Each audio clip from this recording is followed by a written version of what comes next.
Hola, buenas tardes. Bienvenidos a todos. Vamos a comenzar con la sesión del jueves enfermero, que hoy nos presenta Virginia Larios, es una enfermera de la UBI y nos va a explicar las condiciones de los cuidados de enfermería ideales para mantener el posible donante en muerte encefálica para obtener un trasplante con éxito. Muchas gracias por vuestra asistencia y le doy paso a Virginia. Bueno, buenas tardes. En primer lugar, agradecer a la Dirección de Enfermería la organización de estos juegos enfermeros y a la formación continuada y sobre todo por darme la oportunidad de participar en ello. Y antes de empezar me gustaría comentar con vosotros cómo surgió la idea de hacer esta revisión bibliográfica. Que yo esté aquí no significa ni muchísimo menos que yo sepa un montón de este tema. Surgió porque fui seleccionada con otras compañeras para asistir al curso que organiza la Comisión Regional de Trasplantes de Castilla-La Mancha. Fuimos al curso de donación, nos pareció súper interesante, lo recomiendo a todo el que lo pueda hacer. Y en ese curso nos dimos cuenta del desconocimiento que muchas veces tenemos de todo el proceso de la donación de órganos y en general de las peculiaridades que rodean a este tipo de pacientes. Entonces nos pareció interesante hicimos un póster para organizar estos cuidados de una forma gráfica y que se vea de una forma fácil y sencilla. Lo presentamos al Congreso de Medicina Intensiva Regional y ya de ahí surgió el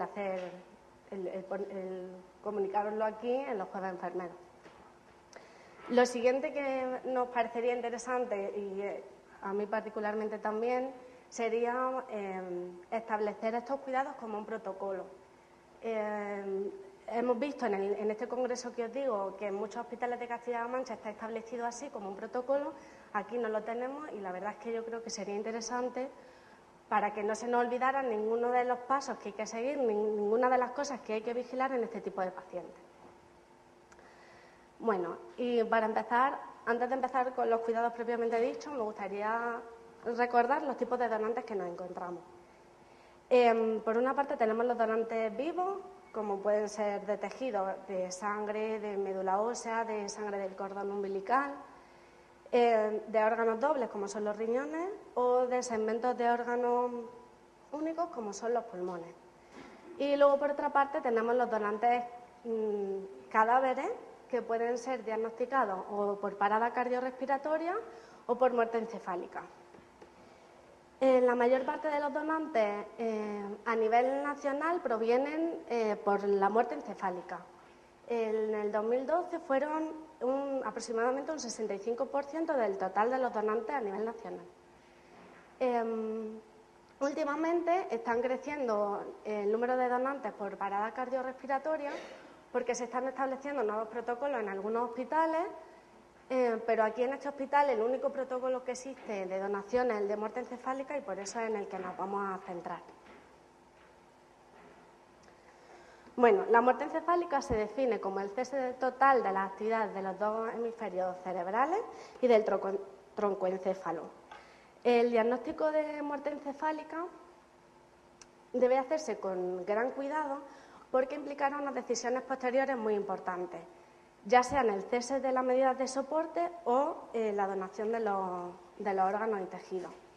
Por lo tanto, este diagnóstico de muerte encefálica y, bueno, en general todo el proceso de la donación está muy bien reglado en España en el Real Decreto 1723/2012 del 29 de diciembre. Aunque el diagnóstico de muerte encefálica está basado en una exploración neurológica, para que sea válido debe cumplir unos requisitos. El primero, que sea un coma de etiología conocida. Los más frecuentes son los ACV, hemorrágicos, y que sea de carácter irreversible. Tendremos que descartar, muy importante, que no haya causas metabólicas o intoxicaciones que estén simulando esa muerte encefálica y que sean reversibles. Necesitaremos también un periodo de observación. Se hará una segunda exploración neurológica a las 6 horas, menos en el caso de que sea por una encefalopatía hipóxica, que será a las 24 horas. Estos tiempos de observación se pueden acortar si se hacen pruebas diagnósticas instrumentales, ya sean pruebas que evalúen la función neuronal como un electroencefalograma o pruebas que evalúen el flujo sanguíneo como una angiografía cerebral o un Doppler transcraneal. Aparte, el certificado de muerte encefálica debe estar firmado por 3 médicos, uno de ellos un neurólogo neurocirujano, otro el jefe del servicio de la unidad donde esté ingresado el paciente y un tercer médico, siempre y cuando ninguno de ellos forme parte del equipo extractor ni trasplantador de los órganos. Y luego, aparte, necesitaremos un informe forense o la autorización judicial en caso de que sea muerte violenta o sospechosa de criminalidad. La exploración neurológica debe ser sistemática, completa y extremadamente rigurosa. Además, antes de realizar la exploración, debemos comprobar que hay unas condiciones previas que son óptimas para que estos datos obtenidos no estén alterados y excluir las causas que lo simulan. Tendremos que comprobar que existe una estabilidad cardiocirculatoria del paciente. Habrá que descartar la situación de shock o de hipotensiones severas que disminuyen el flujo cerebral. También tendremos que comprobar que la temperatura corporal del paciente es mayor a 32 grados, porque la hipotermia provoca descenso del flujo sanguíneo y en situaciones extremas puede simular una muerte encefálica. Generalmente lo comprobaremos con temperatura central. Aquí en la UBI usamos nasofaringe. También tendremos que comprobar que no hay alteraciones metabólicas como encefalopatía hepática o coma hipoglucémico que disminuyen el nivel de conciencia y por lo tanto simulan esta muerte encefálica. También tendremos que comprobar que no hay intoxicación por sustancias que provocan depresión del nivel de conciencia. Tendremos que sacar tóxicos en sangre y en orina.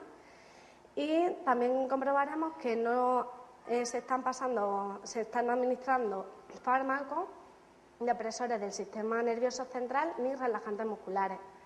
En la UBI es frecuente el uso de esta medicación para adaptar al paciente a la ventilación mecánica y tendremos, en el momento de la exploración neurológica, tendremos que cerciorarnos de que esa medicación no está pasando, no se está administrando y en el caso de que se haya administrado, desde cuándo no se ha administrado. Una vez haciendo la exploración neurológica, lo que iremos buscando son los criterios clínicos de muerte encefálica, que son el coma reactivo, la ausencia de reflejos del troncoencéfalo y la ausencia de respiración espontánea. Para comprobar que el coma es reactivo, a la estimulación de estímulos dolorosos a nivel del territorio de los nervios craneales, como son el orbitario y la articulación temporomandibular, observaremos que en el paciente no existe ningún tipo de movimiento, tampoco ni de corticación ni de cerebración, ni hay respuesta vegetativa, que lo miraremos comprobando la tensión arterial y la frecuencia cardíaca en el monitor. Es importante que no nos confundamos porque en estos pacientes a veces se conservan reflejos medulares como el plantar y movimientos espontáneos como el signo de Lázaro, que son contracciones de los miembros superiores que incluso se pueden acompañar de la flexión del tronco. Si existieran estos movimientos, que repito, no significa que el coma sea reactivo, sería interesante a la hora de que pasara a la familia que se administraran relajantes musculares. Para comprobar la ausencia de los reflejos del troncoencéfalo, iremos comprobando una serie de reflejos. El reflejo fotomotor. Aplicaremos una luz potente sobre las pupilas del paciente y comprobaremos que no existe contracción pupilar, generalmente estarán dilatadas, ni reflejo consensual, que es la contracción de la pupila opuesta a la iluminada. Aquí es importante que descartemos que no haya traumatismos oculares, que no haya cirugía ocular previa, que no se hayan usado colirios, que no se hayan usado fármacos como la atropina, que provocan dilatación pupilar. Por eso el test de la atropina, que luego lo comentaré, se hace después del reflejo fotomotor. El reflejo corneal. A la estimulación de la córnea con una gasa estéril veremos que no hay contracción palpebral ni lagrimeo. Aquí es importante que descartemos que se estén usando relajantes musculares o que no haya edema corneal intenso, porque en estos casos este reflejo estará abolido. El reflejo oculocefálico se realiza manteniendo los ojos del paciente abiertos, se realizarán giros bruscos de la cabeza en plano horizontal hacia un lado y al otro, volviendo a la posición neutra. En condiciones normales se observaría una desviación ocular opuesta al lado del movimiento, que son los llamados ojos de muñeca. Observamos que en la muerte encefálica permanecerá la mirada fija sin ningún tipo de movimiento. El reflejo oculovestibular se realizaría instilando 50 mililitros de suero frío a 0 grados en el conducto auditivo externo, con la cabeza elevada del paciente 30 grados y manteniéndole los ojos abiertos. En condiciones normales se observaría una desviación de los ojos al lado estimulado, y en la muerte encefálica observamos que no hay ningún tipo de movimiento ocular. Es importante que una vez que hayamos instilado el suero esperemos un minuto a ver si existe reacción o no, y que se esperen 5 minutos entre un oído y el otro para esperar a que el sistema oculovestibular se estabilice. Además, es importante que comprobemos que no se están usando medicamentos como los antidepresivos tricíclicos o los sedantes, que pueden abolir este reflejo. También que no haya tapones de cerumen o que no haya perforación timpánica, porque en este caso no se podría hacer. El reflejo nauseoso. Estimulando la orofaringe con un depresor o una sonda de aspiración, veremos que no hay náusea. Y en el reflejo tusígeno, estimulando la tráquea con una sonda de aspiración a través del tubo endotraqueal, observaremos que no aparece tos. Y el test de la atropina. Se realizará inyectando vía intravenosa en bolo directo 0,04 miligramos kilo de atropina, que vienen a ser entre 2 y 4 ampollas. En condiciones normales se elevaría la frecuencia cardíaca por encima del 10%, y en la muerte encefálica vemos que no se incrementa ese 10%, la frecuencia cardíaca. Aquí es muy importante que nos aseguremos de que cuando estamos inyectando ese bolo de atropina no se están arrastrando otro tipo de drogas vasoactivas que pueden alterar el resultado de este test. Y también, como he dicho antes, que no se haga antes del reflejo fotomotor porque produce dilatación pupilar. Este test se realizará el último porque si el paciente no estuviera en muerte encefálica, la atropina puede aumentar la presión intracraneal. Ahora ya nos faltaría por comprobar la ausencia de respiración espontánea. Esto se va a hacer mediante el test de apnea, que será tras estimular al paciente a un estímulo respiratorio intenso, que sería una elevación de la presión parcial de CO2 por encima de 60 milímetros de mercurio, veremos que no existe movimiento respiratorio. ¿Cómo vamos a conseguir esto? Primero, se modificarían los parámetros del respirador. Se pondrá una FiO2 de 1, una frecuencia respiratoria de entre 4 y 6 respiraciones minutos, y esperaremos 10-15 minutos. Y haremos una gasometría inicial para intentar llegar a una presión parcial de CO2 de 50 milímetros de mercurio. De esta forma conseguiremos que el test sea más corto y tengamos menos tiempo al paciente en apnea. Después pasaríamos al paciente a modo CPAP con una FiO2 de 1, una presión de soporte de 0, una PIP de 10 y se suspenderán los parámetros de apnea. El tiempo que debe de estar suspendido la ventilación mecánica del paciente lo podemos calcular en base a la gasometría inicial que hemos hecho antes, sabiendo que la presión parcial de CO2 aumenta entre 2 y 2,5 miligramos de mercurio cada minuto. Por lo tanto, si partimos de una presión parcial de CO2 de 50, necesitaríamos 5 minutos para llegar a 60, que es la que nos pide la ley. Durante este tiempo de desconexión vigilaremos al paciente, controlaremos que efectivamente no hay movimientos respiratorios y se monitorizará vigilando especialmente la tensión y la frecuencia cardíaca y la saturación. Finalmente ya haríamos otro segundo control gasométrico para corroborar que efectivamente hemos llegado a una presión parcial de CO2 de 60 miligramos de mercurio y volveríamos a conectar al paciente a ventilación mecánica. Y ahora ya nos encontramos un paciente diagnosticado de muerte encefálica en la UBI y nos dicen que va a donar. Y es fácil que nos surjan algunas preguntas, pues tipo, pues este paciente está un poco frío, pero si total ya vaya a quirófano y allí se va a quedar más frío todavía, pues eso no será importante. O la diuresis de esta última hora ha sido muchísima, alguien le ha puesto un seguril a este paciente y no lo ha apuntado porque es que esto no sé. O si es por la mañana, pues a este paciente ya no se le lava, porque total, si vaya a quirófano dentro de un rato, ¿ya para qué? O si tiene la glucemia muy alta y es de noche y el médico está durmiendo, pues esto no hace falta despertarlo, ¿no? Porque esto tampoco es tan importante. Lo que no nos damos cuenta muchas veces es que la muerte encefálica no significa el cese de los esfuerzos, significa el inicio de los cuidados del potencial donante. Y que un paciente potencial donante es un paciente crítico como cualquier otro paciente crítico que tenemos en la UBI. Que precisa unos cuidados de enfermería igual que cualquier otro, con la importancia añadida de que son imprescindibles para que el trasplante se pueda llevar a cabo. Tenemos que darnos cuenta de que tenemos que asegurar temporalmente la oxigenación, la perfusión y el equilibrio interno para mantener la viabilidad de los órganos.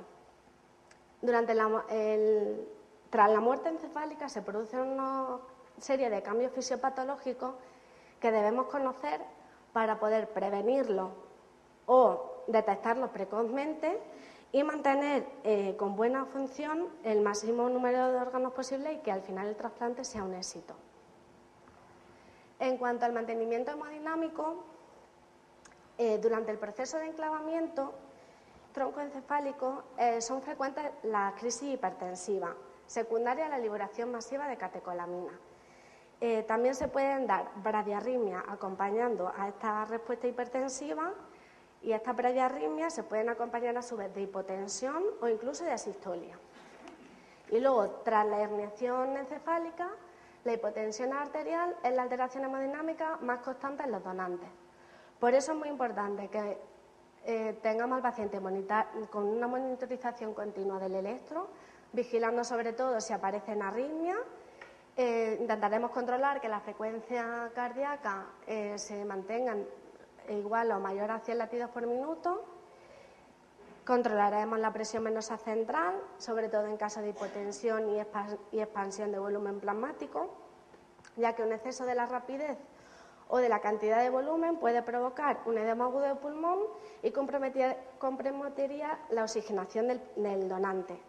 Intentaremos que se mantengan unos niveles de normovolemia que serán entre 10 y 12 milímetros de mercurio. Y también controlaremos la tensión arterial, preferiblemente que sea invasiva y preferiblemente que sea en radial, porque una vez que va a quirófano, al manipular la aorta abdominal, si se ha cogido en femoral, pierde la funcionalidad rápidamente. Entonces, eso, preferible que sea en radial, y intentaremos controlar que la tensión arterial sistólica se mantenga igual o mayor a 100 milímetros de mercurio y la media igual o mayor a 60 milímetros de mercurio.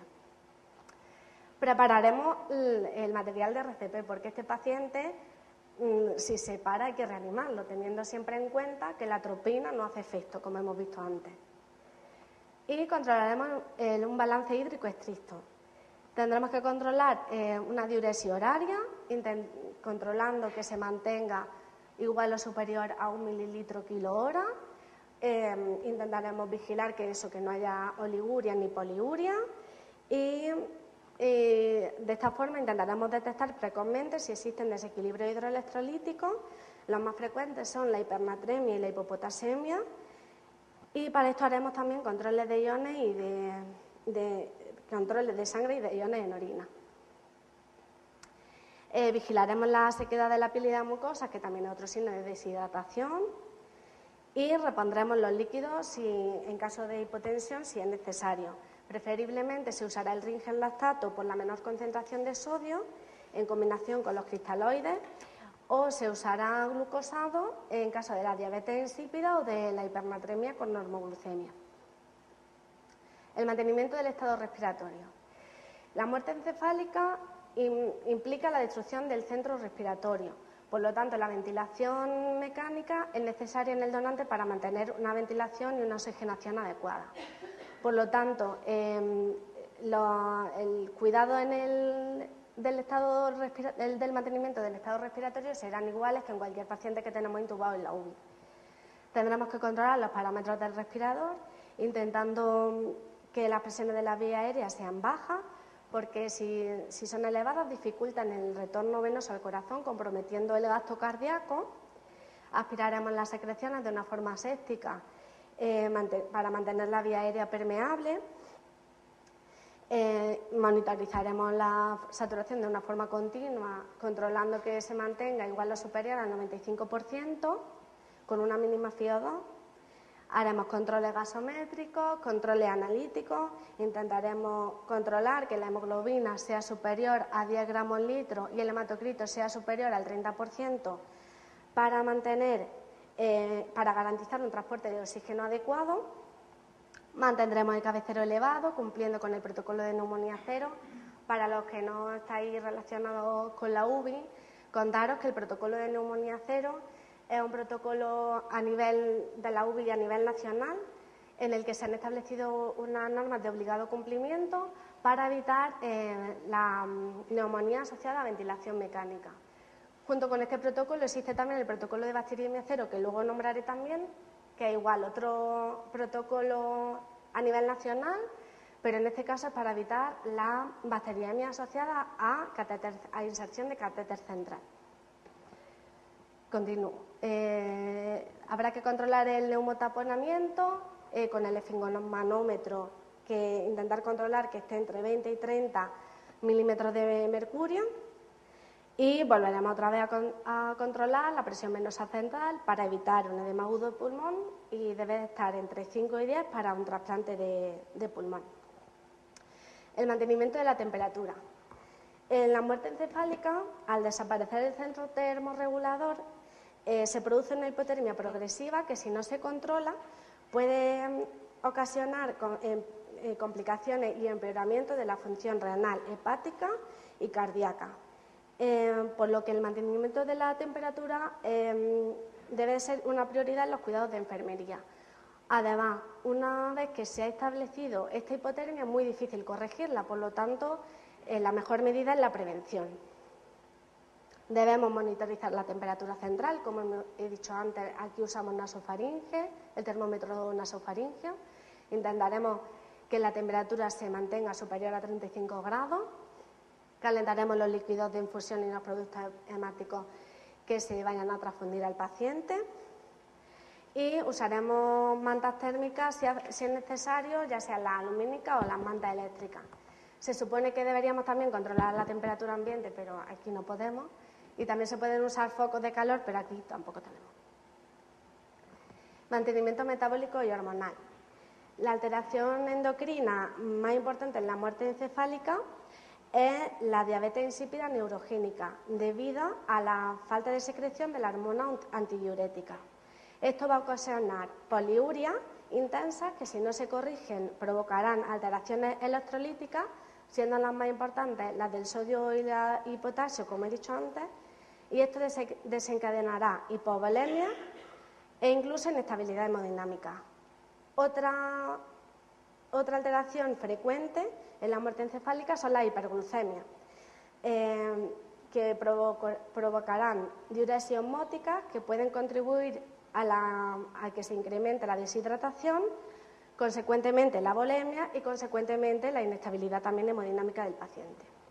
Por eso es muy importante que hagamos un control glucémico del paciente al menos cada 2 horas, controlando que la glucemia se mantenga entre 140 y 200 miligramos decilitro.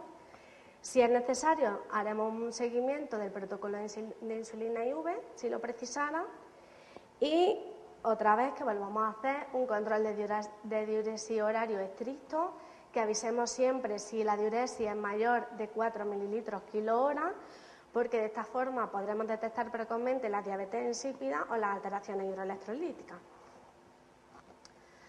El mantenimiento de la función renal. Como ya he repetido varias veces, es muy importante el control de la diuresis debido a la hiperglucemia y a la diabetes insípida neurogénica, pero aparte cabe destacar que la donación renal se ha ido haciendo cada vez más laxa en los últimos años, llegando incluso a la extracción y posterior biopsia para decidir la viabilidad de los riñones. Entonces debemos poner especial énfasis en mantener la mejor función renal posible, aunque la viabilidad inicial de los riñones sea un poco dudosa. Controlaremos la diuresis horaria y evitaremos la poliuria y haremos un control periódico de la proteinuria y el aclaramiento de creatinina para intentar una detección precoz del deterioro de la función renal. Prevención de la infección. Los pacientes en muerte encefálica presentan múltiples factores predisponentes que pueden determinar la aparición de múltiples focos de infección o sepsis, lo cual repercutiría negativamente en la optimización de los órganos que se vayan a trasplantar, como pueden ser la ventilación mecánica prolongada, el riesgo de aspiración, el riesgo potencial de úlceras por presión, si tienen heridas, la inserción de catéteres y sondas. Por lo tanto, debemos hacer una prevención de la infección y, como vengo diciendo, igual que en cualquier otro paciente de la UBI. Tendremos que realizar las técnicas siguiendo medidas de asepsia, cumpliendo con el protocolo de bacteriemia cero que os comentaba antes. Curaremos de forma aséptica la inserción de los catéteres arteriales y venosos y las heridas que tenga el paciente. Realizaremos la higiene general del donante porque evitaremos infecciones, poniendo especial énfasis en la higiene de los orificios naturales con sonda o tubo insertado. Vigilaremos la temperatura y en el caso de que sea superior a 38 se sacarán hemocultivos para una detección precoz de la infección. Se realizarán cambios posturales si el paciente lo tolera para evitar úlceras por presión. Y se pondrá sonda nasogástrica a bolsa para evitar la broncoaspiración. Además, no hay que olvidarse del cuidado de las córneas, ya que es un tejido que se extrae en la mayoría de los casos. Los cuidados irán dirigidos al mantenimiento de las mismas. Intentaremos mantener los párpados cerrados para evitar lesiones y mantendremos la humedad con suero frío para minimizar las alteraciones corneales epiteliales y evitar la sequedad.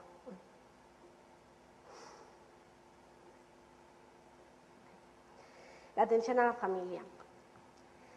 Tenemos que ser conscientes que la actitud de todos los que colaboran en el proceso de la donación puede influir de una manera u otra en la decisión que los familiares vayan a tomar sobre la donación. Tendremos que facilitar las visitas, proporcionando apoyo a la familia, escuchar con empatía, comprendiendo el proceso por el que están pasando, facilitar el duelo. Tendremos que resolver las dudas de una forma clara, sencilla, sin tecnicismo. Tendremos que favorecer la expresión de los sentimientos sin juzgar la decisión que hayan tomado y facilitar un entorno íntimo. Y ya por último, la preparación al preoperatorio. 20 minutos antes tendríamos que subir la CO2 al 100% para conseguir las mejores condiciones del paciente para el traslado. Tendremos que realizar las pruebas cruzadas y reservar de 4 a 6 concentrados de hematíes para facilitar las labores al equipo extractor. Debemos canalizar al menos 2 vías periféricas de calibre grueso en miembros superiores. Ya he dicho antes que si se canalizan en femoral pierden la funcionalidad rápidamente y se suspenderán los tratamientos que no sean necesarios. Y bueno, para que veáis el fruto de todas estas actividades, le he pedido a Eduardo, que es el coordinador de trasplantes de aquí del hospital, los datos de donación que llevamos en este 2013. En este 2013 ha habido 9 fallecidos diagnosticados de muerte encefálica, de los que 7 han sido donantes. Uno no donó porque no se supo la causa de la muerte, que ya hemos visto que es un motivo excluyente de donación, y el otro por contraindicación médica. De estos 7 donantes, 5 donaron el hígado, 5 los riñones, 4 las córneas, 1 el corazón y para válvulas y otro los pulmones. El proceso de la donación ya hemos visto que implica a muchos profesionales sanitarios que requieren formación, conocimiento y entrenamiento. Y ya hemos visto que una parte fundamental de este proceso de la donación forma parte de enfermería, así es que estos datos también son un poco gracias al trabajo de enfermería. Y nada más. Muchas gracias por atenderme.